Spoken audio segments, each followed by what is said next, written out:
Tinker champs की बदलाव श्रृंखला में आपका स्वागत है, जो एटीएल छात्रों को आपसी रुचि के विषयों पर शिक्षित कर रहे हैं। इस मिशन के तहत टिंकर चैम्प्स कई सूक्ष्म शिक्षण मॉड्यूल प्रस्तुत कर रहे हैं, जिनमें टिंकरिंग, समस्या समाधान, नवाचार, उद्यमिता और बदलाव लाना शामिल है। इस 10 भाग वाली पॉडकास्ट श्रृंखला में टिंकर चैम्प्स आपको बदलाव लाने के मूल सिद्धांतों को समझने में मदद करेंगे और यह भी कि आप कैसे एक बदलाव लाने वाले बन सकते हैं।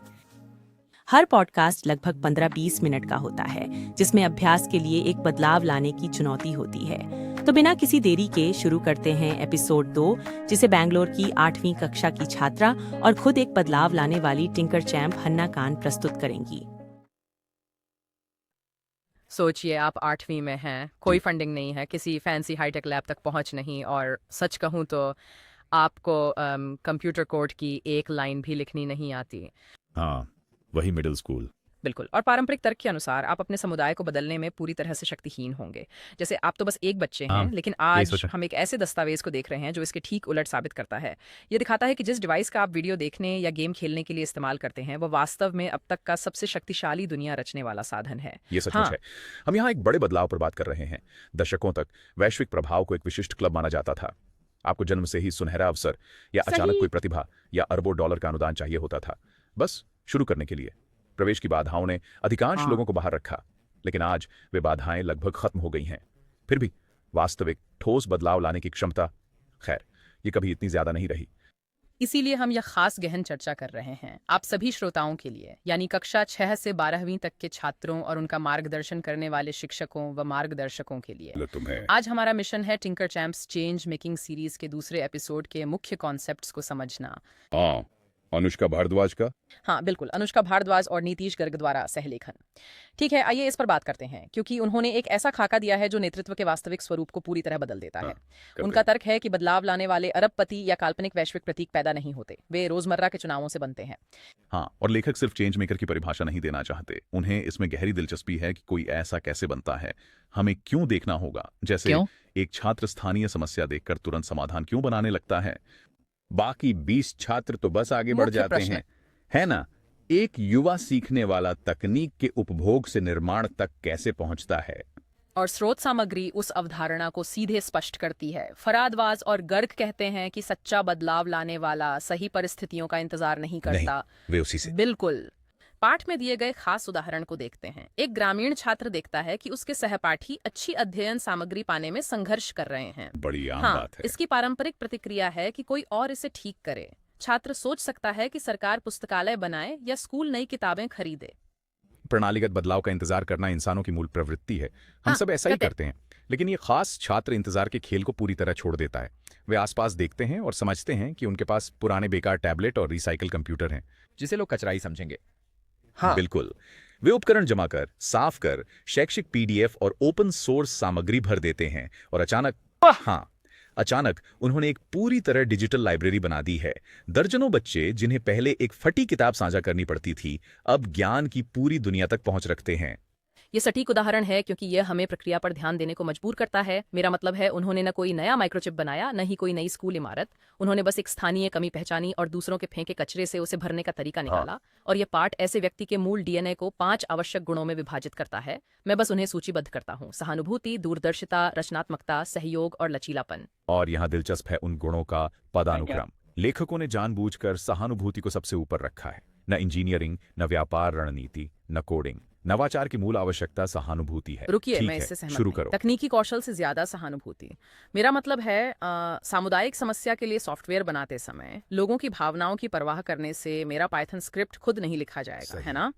जब समाधान के लिए कठोर तकनीकी तर्क चाहिए, तो सहानुभूति को प्राथमिकता क्यों दें? क्योंकि गलत समस्या पर तकनीकी तर्क बिल्कुल बेकार है। लेकिन यह सच है। हम इसे वाणिज्यिक तकनीकी उद्योग में लगातार देखते हैं। प्रतिभाशाली इंजीनियर 2 साल और लाखों डॉलर खर्च कर एक जटिल ऐप बनाते हैं, जिसे कोई डाउनलोड नहीं करता। बिल्कुल, हाँ, जरूरत नहीं, क्योंकि उन्होंने कभी उपयोगकर्ता की जगह खुद को रख कर नहीं देखा। उन्होंने ऐसी समस्या का हल बनाया जो थी ही नहीं या इस्तेमाल में बहुत मुश्किल था। समानुभूति ही लक्ष्य प्रणाली है। यह सुनिश्चित करता है कि जब आप पाइथन स्क्रिप्ट लिखते हैं, तो आपका समाधान सटीक हो और वास्तविक मानवीय निराशा दूर करे। ओह ठीक है, यह इसे पूरी तरह से बदल देता है। सहानुभूति निशाना साधने वाली प्रणाली है, मुझे ये पसंद है। लेकिन उस निशाना साधने वाली प्रणाली के साथ भी इन 5 गुणों को सुनकर सहानुभूति, दूरदर्शिता, रचनात्मकता, सहयोग, लचीलापन, ये अभी भी एक मिडिल स्कूल के छात्र के लिए अविश्वसनीय रूप से डरावना लगता है ना? लंबा है। अगर आप 7वीं कक्षा के छात्र से कहें कि उसे एक दूरदर्शी सहयोगी बनना है तो वे पूरी तरह से जम सकते हैं। समस्या हल करने और- से पहले 5 गुण पूरी तरह आने का इंतजार करना केवल मैनुअल पढ़कर साइकिल सीखने जैसा है। हाँ, अच्छा है। तुम संतुलन भौतिकी और फ्रेम की वायुगतिकी दिन भर रट सकते हो। सही, लेकिन अंततः आपको बस सीट पर बैठना होगा, पैडल मारना शुरू करना होगा और अपने पास मौजूद संसाधनों से घुटने छीलने का जोखिम उठाना हाँ, ये होगा। करना- आप सवारी करने से पहले संतुलन नहीं बनाते, आप सवारी करके संतुलन बनाते हैं। आप उन 5 बदलाव लाने वाली मांसपेशियों को समस्याओं को हल करने का प्रयास करके बनाते हैं। लेकिन आप ठीक। जानते हैं, यदि आप एक छात्र हैं तो आप अभ्यास के लिए सीधे सिलिकॉन वैली के बोर्ड रूम में नहीं जा सकते। तो इन बच्चों के नवाचार का सुरक्षित जिम कहाँ है? खैर, लेखक टिंकरप्रेन्योर जैसे संरचित ढांचों को उसी प्रशिक्षण मैदान के रूप में देखते हैं। Tinkerpreneur। यह सक्रिय शिक्षा से मानसिकता को आकार देने वाला माहौल है। जब छात्र को पड़ोस की समस्या खोजने को कहा जाता है तो वे सक्रिय सहानुभूति का अभ्यास करते हैं। सही। छात्र जब प्रोटोटाइप बनाते हैं, जो सिर्फ कार्डबोर्ड मॉडल या ऐप का वायर फ्रेम भी हो सकता है, तो वे रचनात्मकता काफी है। को बढ़ावा देते हैं। और जब वे उस प्रोटोटाइप को सलाहकारों के सामने पेश करते हैं तो आलोचना के प्रति लचीलापन और सहयोग सीखते हैं। इस सक्रिय सीखने के केंद्र में तकनीक है। स्रोत इसे बदलाव लाने वालों को पंख देने वाला अंतिम गुणक बताता है। ये बिल्कुल सही है। बढ़िया। 1 सदी पहले आपका प्रभाव आपकी भौगोलिक सीमा तक सीमित था। बेहतर फिल्टर सिर्फ आपके शहर को लाभ देता, लेकिन आज भारत के किशोर का ऐप अफ्रीका में उसी दिन डाउनलोड हो सकता है। या एशिया के छात्र का फसल निगरानी AI टूल दक्षिण अमेरिकी किसान तुरंत उपयोग कर सकते हैं। डिजिटल मंच वर्ग संसाधन सीमा की पुरानी दीवारें मिटा देता है, यानी वितरण तंत्र अब लगभग मुफ्त है। अब बात और दिलचस्प हो जाती है। यदि वितरण मुफ्त है और लगभग हर छात्र के पास स्मार्टफोन या लैपटॉप है, तो हर कोई ऐसा क्यों नहीं कर रहा बड़ा है? सवाल। सही। यदि एकमात्र बाधा इंटरनेट कनेक्शन है, तो हमें वास्तव में कौन सी रुकावट रोक रही है? खैर, लेखक इसे एक मनोवैज्ञानिक बाधा मानते हैं। ये उपभोक्ता से निर्माता बनने का मानसिक बदलाव है। हाँ, समाज हमें तकनीक को सिर्फ उपभोग का साधन मानता है। हम इस्तेमाल करते हैं। हम सब अपनी स्क्रीन पर फीड्स देखते हैं, मनोरंजन करते हैं, दूसरों के बनाए गेम दोष खेलते हैं। स्वीकार। लेकिन यह बदलाव तब आता है जब कोई छात्र मैं इस ऐप का उपयोग कैसे करूं से मैं ऐसा ऐप कैसे बनाऊं जो प्रभाव डाले पूछने लगता है। जब आप समझते हैं कि आपकी जेब में रखा डिवाइस सिर्फ एक टीवी नहीं बल्कि एक टूलकिट है, तो दुनिया के साथ आपका पूरा रिश्ता बदल जाता है। स्रोत उस बदलाव के नतीजों को डिजिटल समानुभूति कहता है। सुन रहे छात्रों, आप शायद इसकी नींव पहले से ही अनुभव कर रहे हैं। जैसे मल्टीप्लेयर गेम या डिस्कॉर्ड सर्वर पर आप दुनिया भर के साथियों से बात करते हैं। डिजिटल सहानुभूति मौजूदा जुड़ाव को वास्तविक दुनिया की समस्याओं को हल करने में लगाती है। भारत का छात्र ब्राजील में संघर्षरत किशोर के बारे में सिर्फ पढ़ता ही नहीं, बल्कि उनसे बातचीत कर उनकी दैनिक चुनौतियों को समझ सकता है और वैश्विक स्तर पर मदद के लिए समाधान तैयार कर सकता है। और इस वैश्विक पहुंच को कृत्रिम बुद्धिमत्ता का समर्थन मिल रहा है। या AI को लेकर बहुत चिंता है कि यह इंसानों की जगह ले लेगा या छात्रों के कौशल को बेकार कर देगा। हाँ, रोबोट से नौकरी का डर। बिल्कुल, पर स्रोत AI को आधुनिक बदलाव लाने वालों का साथी बताती है। AI को एक तेज शोध सहायक समझें। ये बड़े डेटा का विश्लेषण कर सकता है, स्प्रेडशीट व्यवस्थित कर सकता है या ऐसे पैटर्न और फसल की विफलताओं को पहचान सकता है जिन्हें इंसान पूरी तरह से चूक सकता है। तो कर लेता है। बिल्कुल, दोहराव वाले नीरस काम को संभालकर AI छात्र को उस पर ध्यान केंद्रित करने के लिए आजाद करता है जिसकी उसमें कमी है। क्या है? समुदाय की भावनाएं, बेहतर भविष्य की दूरदर्शिता और लोगों को जोड़ने का नेतृत्व। यह हमें मशीनी काम से मुक्त करता है ताकि हम अधिक मानवीय बन सकें। इसे देखने का यह एक बहुत ही आशावादी और मैं भी। व्यावहारिक तरीका है। तो हमने सिद्धांत तय कर लिया है। तकनीक वैश्विक पहुंच देती है, AI डेटा संभालता है और सहानुभूति समस्या पर केंद्रित होती है। लेकिन लेखक वास्तविक नेताओं के उदाहरणों से इसे जमीनी हकीकत से जोड़ते हैं। हाँ, वे वैश्विक दिग्गजों से लेकर आम छात्रों तक जाते हैं। सही। बड़े नेताओं को देखना यह समझने के लिए महत्वपूर्ण है कि मानसिकताएं कैसे फैलती हैं। अगर हम इसे बड़ी तस्वीर से जोड़ें तो यह उन व्यक्तियों की ओर इशारा करता है जिन्होंने बड़ी प्रणालीगत कमियों को पहचाना। कौन? एलोन मस्क ने सिर्फ कारें नहीं बनाई बल्कि टिकाऊ परिवहन और एरोस्पेस में ठहराव को पहचानकर EV व अंतरिक्ष यात्रा उद्योगों को आगे बढ़ाया। या नंदन नीलेकणी, जिन्होंने भारत में आधार परियोजना का नेतृत्व किया। उन्होंने समझा कि सत्यापन योग्य डिजिटल पहचान के बिना लाखों नागरिक बैंकिंग व सरकारी सेवाओं से वंचित थे। वाह, आधार ने वह खाई पार्टी। बिल्कुल। फाल्गुनी नायर ने नायिका से सौंदर्य बाजार की कमी पूरी कर ई-कॉमर्स से उद्यमिता को सशक्त किया। और रितेश अग्रवाल का भी जिक्र था, है ना? हाँ, 19 के ओयो संस्थापक के पास सैकड़ों होटल बनाने की पूंजी नहीं थी, 19 में शायद ना। बल्कि उसने तकनीक से मौजूदा बजट होटलों की गुणवत्ता को मानक बनाया, जिससे उपभोक्ता की अनिश्चित गुणवत्ता की समस्या हल हुई। और सक्रियता के मोर्चे पर ग्रेटा थुनबर्ग हैं।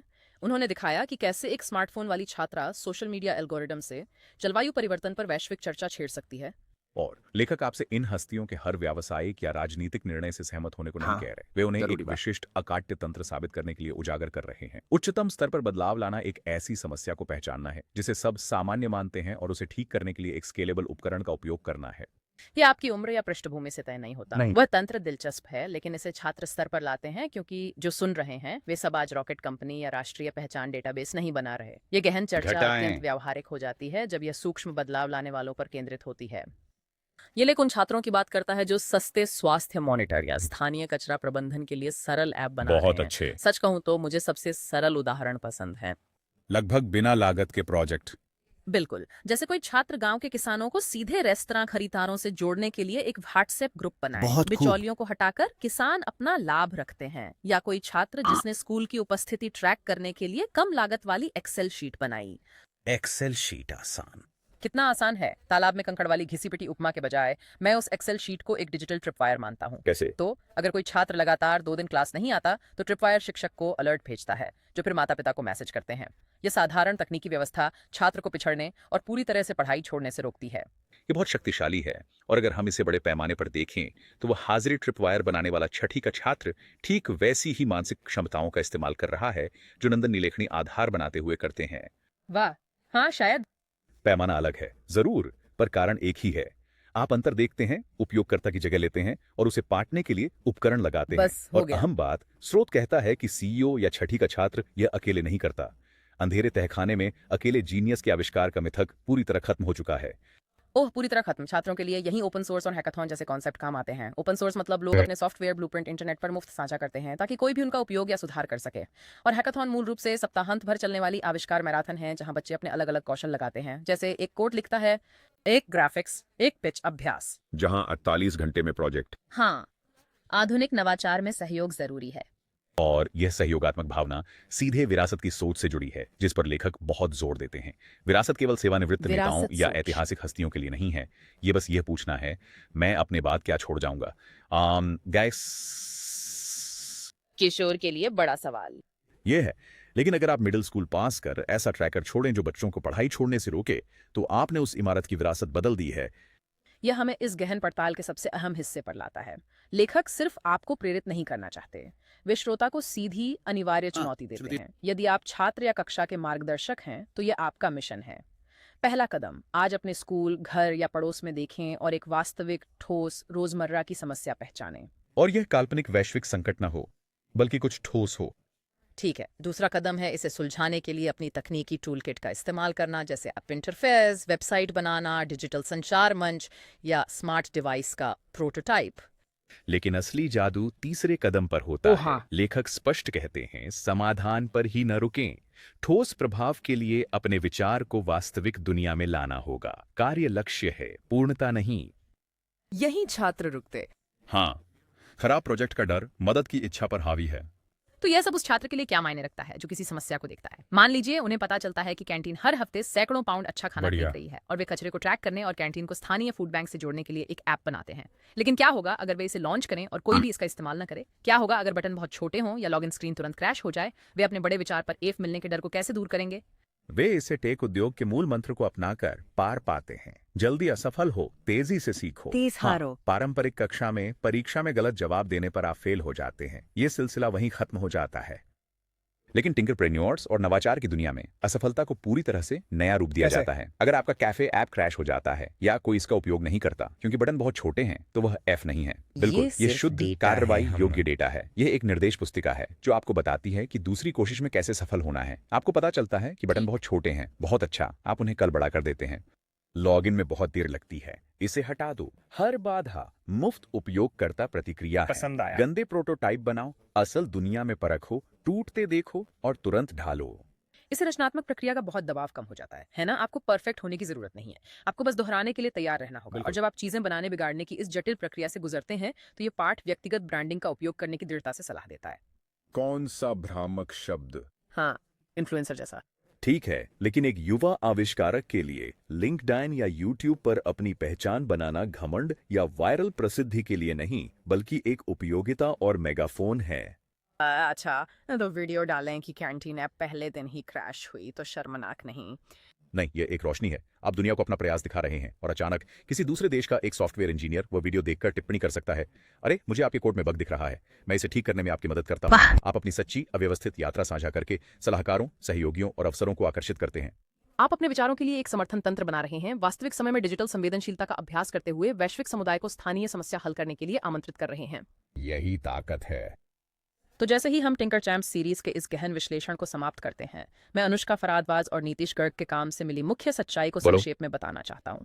बदलाव लाने वाले महाशक्तियों के साथ पैदा नहीं होते, वे अपने सोच समझकर लिए गए फैसलों और सामने की समस्याओं को हल करने के उत्तम। साहस से बनते हैं। सभी छात्रों और सलाहकारों के लिए प्रौद्योगिकी आपका गुणक है, उद्यमिता आपका मार्ग है, टिंकरप्रेन्योर जैसे फ्रेमवर्क आपके जिम हैं। अगला महान आविष्कारक जो हमारी जिंदगी बदल देगा वो किसी मशहूर शहर या अमीर परिवार से नहीं होगा। वे अभी ये ऑडियो सुन रहे होंगे, क्लास में बैठे एक ऐसी समस्या देख रहे होंगे जिसे सब अनदेखा कर रहे हैं। ये व्यक्तिगत शक्ति का एक गहरा एहसास है और इससे पहले कि हम जाएं, यह आपके सोचने के लिए एक महत्वपूर्ण सवाल छोड़ जाता है। हम अक्सर बात करते हैं कि कैसे तकनीक ने हमें डिजिटल सहानुभूति विकसित करने में मदद की है, भारत के एक छात्र को ब्राजील की समस्या से जोड़ते हुए। लेकिन भविष्य के बारे में सोचिए, जैसे जैसे एआई एक और भी मजबूत साथी बनता जाएगा, कल के उपकरण युवा परिवर्तन निर्माताओं को सामुदायिक समस्याओं को उनके होने से पहले ही अनुमान लगाने और हल करने में कैसे मदद कर सकते हैं। क्या आज अपने पड़ोस में देखें, कौन सी समस्या हल करेंगे अगर असफल होना असंभव हो। समाप्त करने के लिए यह उत्तम विचार है। असफलता सिर्फ डेटा है तो आप अजेय हैं। इस गहन चर्चा में जुड़ने के लिए धन्यवाद। बदलाव की चुनौती को दिल से अपनाएं। याद रखें, दुनिया सिर्फ साइकिल मैनुअल पढ़ने वालों से नहीं, बल्कि सीट पर बैठ घुटने छीलने को तैयार लोगों से बदलती है। जिज्ञासु, लचीले रहें और अपनी दुनिया को बेहतर बनाने की दिशा में पहला कदम उठाएं।